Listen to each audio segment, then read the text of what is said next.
ZDTech. 3 minutes pour tout comprendre. Bonjour à tous et bienvenue dans le ZDTech, le podcast quotidien de la rédaction de ZDNet. Je m'appelle Louis Adam et aujourd'hui je vais vous parler du hackback.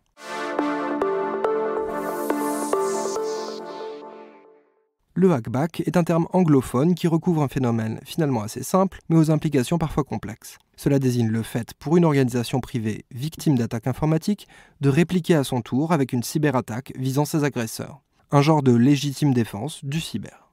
Et si parfois la tentation est grande, la pratique est illégale à peu près partout.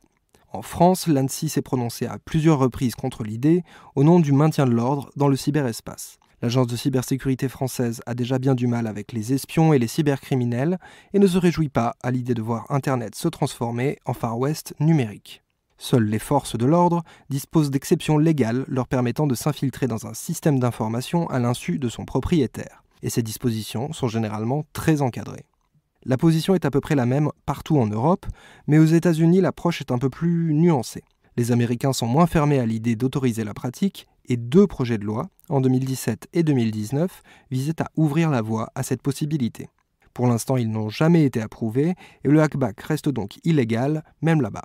Et c'est peut-être tant mieux. De nombreux arguments plaident en défaveur du hackback. D'une part, l'attribution des attaques informatiques est difficile.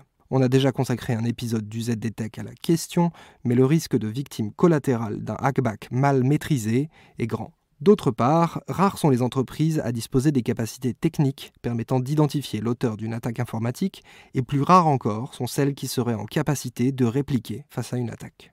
En face de ça, le bénéfice escompté du hackback reste maigre. On peut éventuellement envisager un hypothétique effet dissuasif pour les attaquants, il y a peut-être la satisfaction de ne pas être resté passif face à l'agression, mais c'est à peu près tout.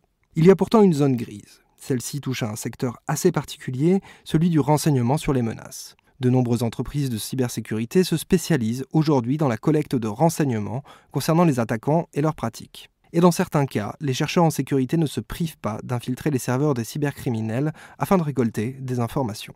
La pratique n'est pas légale, mais cela arrive de temps en temps. Les cybercriminels ne portent pas plainte et les informations ainsi glanées peuvent permettre d'aider les forces de l'ordre à démanteler certains réseaux. Et tant qu'aucune victime collatérale n'est à déplorer, tout le monde laisse faire. Et voilà, normalement on a fait le tour du sujet. Pour en savoir plus, rendez-vous sur zdnet.fr et retrouvez tous les jours un nouvel épisode du ZDTech sur vos plateformes de podcast préférées. ZDTech. 3 minutes pour tout comprendre.